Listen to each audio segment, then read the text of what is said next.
안녕하십니까? 오늘 안식일 예배 자리에 나오신 모든 성도님들을 진심으로 환영합니다.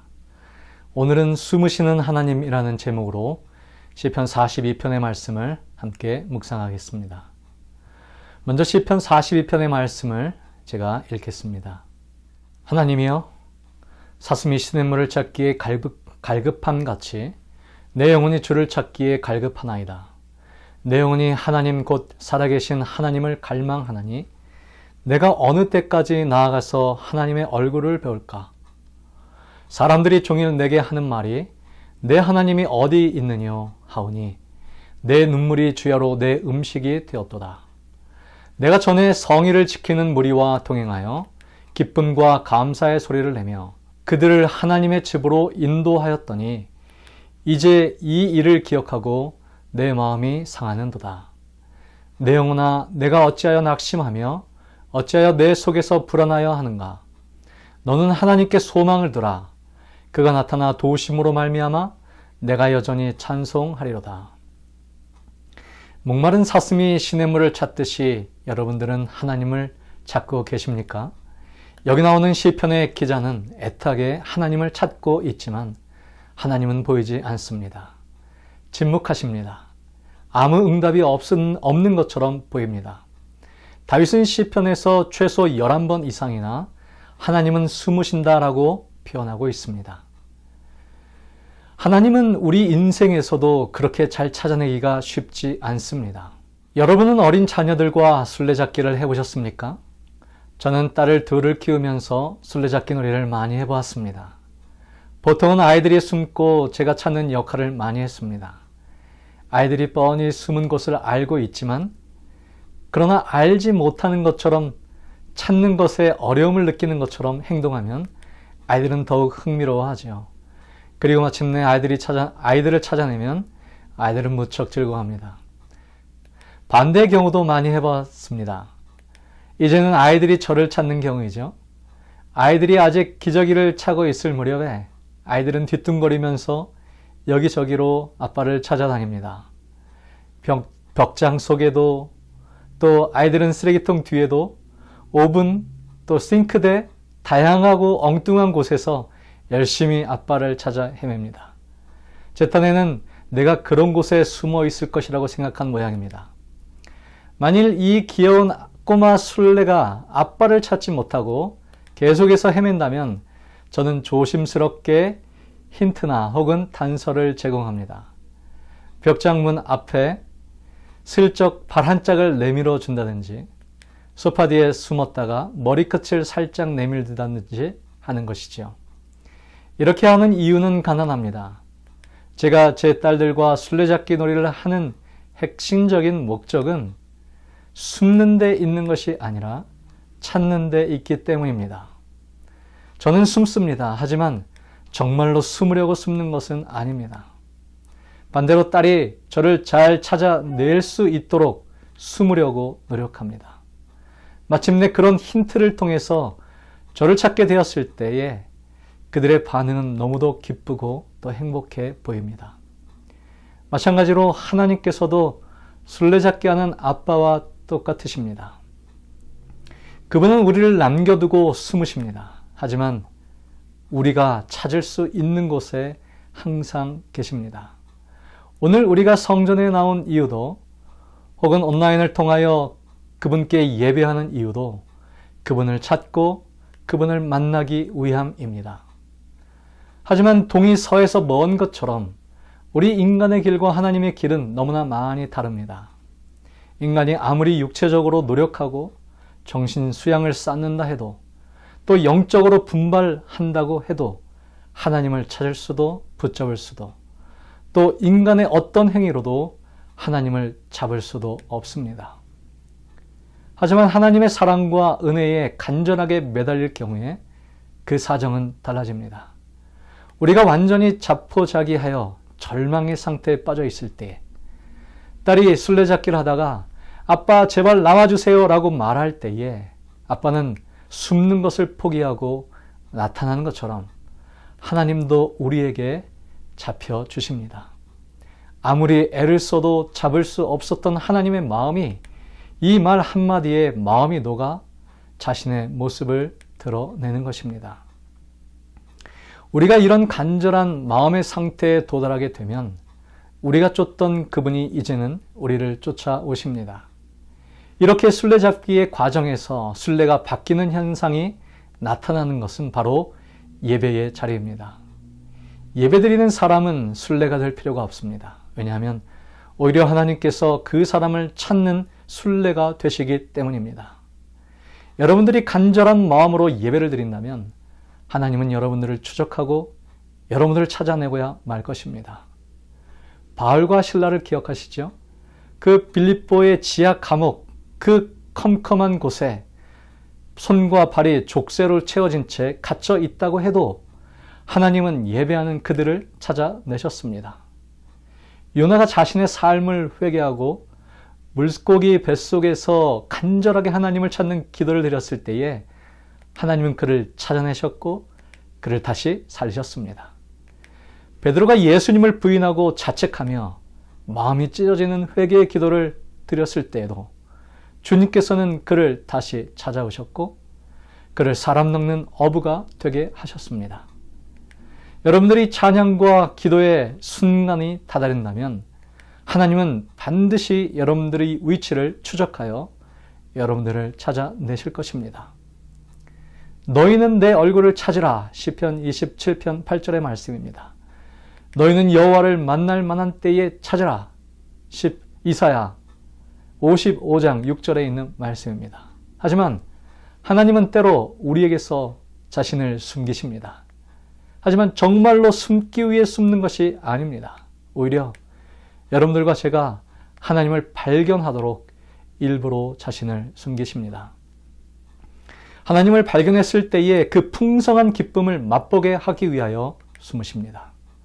술래잡기의 목적은 말씀드렸듯이 숨는 것에 목적이 있는 것이 아니고 술래가 숨은 사람을 찾았을 때의 기쁨, 숨은 사람이 술래에게 발각되었을 때의 기쁨을 맛보는 것이 술래잡기 본래의 목적이기 때문입니다. 그런데 평소에도 잘 보이지 않던 하나님께서 자신의 모습을 드러내는 경우가 있습니다. 그때는 우리가 삶의 어려움에 직면하는 순간일 것입니다. 여러분들은 유리창에 낀 성에를 보신 적이 있으시죠? 집 안과 밖의 온도차가 크면 창문에 성에가 낍니다. 추운 겨울 날씨, 유리창에 낀 성에를 여러분들 유심히 바라본 적 있으십니까? 그런데 성에는 사실 대기 중에 습기가 결집된 미세한 얼음 결정체로 각자의 결정체는 독특한 형태를 지니고 있습니다. 이 결정체들이 서로 결합하여 하얗고 또 작은 눈송이 모양으로 나타나는 것입니다. 사실 성의 형태로 나타나는 수분 결정체에는 성해가 되기 이전에도 늘 우리가 숨쉬는 공기 중에 존재하고 있습니다. 다만 일정한 조건이 충족되어 성해로 나타나기 전까지 우리는 그것을 보지 못할 뿐입니다. 이런 아름다운 성해가 형체가 우리 눈에 보이지는 않지만 살아있는 이 공간에 항상 존재하고 있다는 것이죠. 그러다가 차가운 공기가 만나 결정을 이루면 그것이 우리의 눈에 드디어 보이게 되는 것이죠. 하나님도 마찬가지라고 생각이 됩니다. 그분은 늘 움직이시며 우리 주위에 계십니다. 그러나 영적 영역에 알맞은 기후와 적당한 환경이 조성이 되면 그분은 그 모습을 드디어 나타내십니다. 마치 우리 삶이 차가운 공기에 부딪히듯 역경과 곤고함 속에서 힘겨워할 때 하나님께서는 그분의 모습을 드러내십니다. 성경에는 그런 한 사람의 이야기가 나오는데요. 이사야에 있는 말씀을 제가 읽겠습니다. 이사야 6장 1절에 있는 말씀입니다. 이사야 왕이 죽던 해에 내가 본즉 주께서 높이 들린 보좌에 앉으셨는데 그 옷자락은 성전에 가득하였고. 여러분, 당시 성전을 수많은 사람들이 드나들었지만 높이 들린 보좌에 앉아 계신 여호와 하나님을 본 유일한 목격자는 바로 여기 나온 이사야였습니다. 이사야는 분명 우시야 왕의 장례식을 마치고 돌아온 직후에 성전에서 하나님의 모습을 보았을 것입니다. 이사야 선지자는 우시야 왕을 진심으로 애도하고 있었습니다. 우시야는 유다에서 찾아보기가 힘든 선한 왕이었고 능력 있는 왕이었습니다. 유대 전승에 의하면 우시야와 이사야는 사촌지간으로 그들은 매우 가까운 사이였습니다. 그러나 나라가 부강해지자 교만해진 우시야 왕은 제사장 직분을 침해하려 했고 그로 인하여 문둥병에 걸리고 왕위에서 물러났습니다. 그리고 결국 죽게 되었는데 이사야는 그래서 그의 죽음이 더욱 애통하고 또한 비통했을 것입니다. 위대한 왕 우시야는 16세 때에 즉위하여 50년간을 유다를 통치했는데 선한 왕의 반열에 올라 있었던 사람입니다. 어쩌면 평생을 의지하던 우시야 왕이 죽자 이사야 선지자는 의지할 곳이 없어졌을 것이고 결국 하나님의 존전에 나아가 의지할 곳을 찾을 수밖에 없었을지 모릅니다. 생각해볼 문제는 왜 우시야 왕이 죽고 나서야 이사야에게 또 다른 왕의 목소리와 그 보좌가 들리고 보여졌던 것일까요? 우리의 마음속에 혹 다른 왕을 모시고 있다면 하나님은 우리에게 나타나시지 않을 수 있습니다. 우리의 마음에 물질의 왕이나 권세의 왕이나 탐욕의 왕이나 재물의 왕이나 영화의 왕이 사라지지 않는다면 능력의 왕 하나님께서는 그 모습을 드러내지 않으실 것입니다. 우리가 세상의 왕을 의지하고 그것을 바라보고 있는 한 하나님의 임재를 우리는 결코 경험할 수 없습니다. 여전히 세상엔 오직 한 왕이 계시고 우리의 육신의 왕이 비로소 죽을 때에 비로소 영원하신 영존하시는 하나님께서 그 모습을 드러내실 것입니다. 하나님은 어쩌면 우리의 절망적인 상황을 사용하여 하나님께 우리 자신을 매어달리게 하십니다. 이사야는 하나님을 만나기 전에도 성전을 수없이 드나들었을 것입니다. 그러나 그는 제사장들이 바치는 제물의 연기밖에 당시에는 보지 못했을 것이죠. 그런데 이제 그 자욱한 연기 너머로 무엇인가가 보입니다. 우리도 하나님의 임재를 체험하는 과정에서 자욱한 연기 건너편 제사장들의 뒤쪽을 바라보아야 합니다. 교회에서 지도하는 찬양 인도자가 찬양을 인도하기 때문에 수동적으로 찬양을 따라 부르고 있다면 우리의 시야는 베일에 가려진 상태 그대로일 것입니다. 말씀을 전하고 기도하는 이의 뒤에 계신 하나님의 형상에 우리의 시각을 맞춘다면 우리의 삶은 달라질 것입니다. 이사야는 하나님의 영광을 보았고 그분의 옷자락이 성전에 가득했다고 고백합니다. 어린아이와 같은 마음으로 방문을 벌컥 열어 그 뒤에 숨어 계신 하나님을 우리의 삶에서 발견하게 되기를 바랍니다. 하나님은 숨으십니까? 그렇습니다. 그러나 정말로 숨기야 숨는 것이 아닙니다. 하나님은 숨으시되 우리가 하나님을 잘 찾을 수 있도록 매우 조심스럽게 숨으십니다. 우리에게 발견되기 위한 마음으로 숨어 계십니다. 하나님은 먼 곳에 계시지 않습니다. 바로 우리 가까이에 계십니다.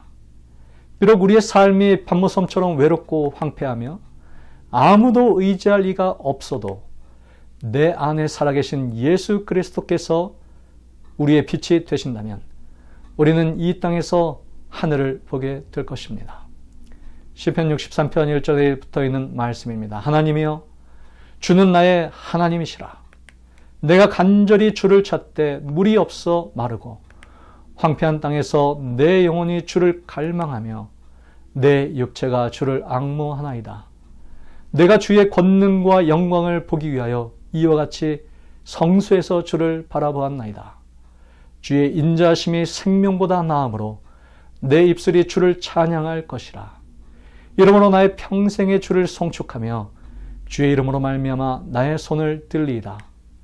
골수와 기름진 것을 먹음과 같이 나의 영혼이 만족할 것이라.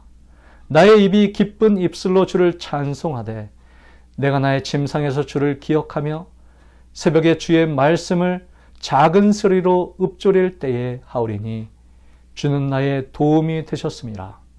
내가 주의 날개 그늘에서 즐겁게 부르리이다.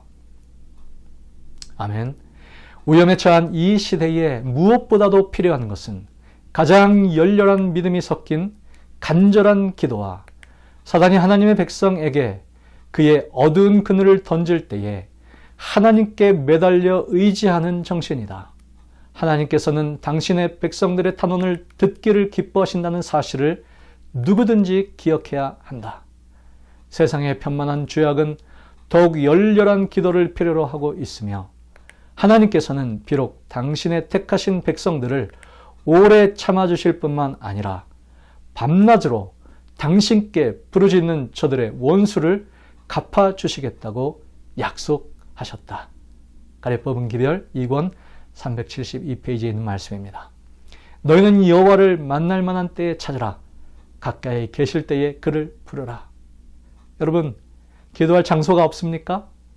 주님은 산에서 기도하셨고 베드로는 지붕에서 기도했고 이삭은 들에서 기도했고 나다나엘은 무화과나무 밑에서 기도했고 요나는 물고기 뱃속에서 기도했고 그 어느 곳에라도 우리가 무릎을 꿇는다면 그것이 골방과 기도실과 베델이 될 것이고 하나님이 임재하시는 거룩한 땅이 될 것입니다.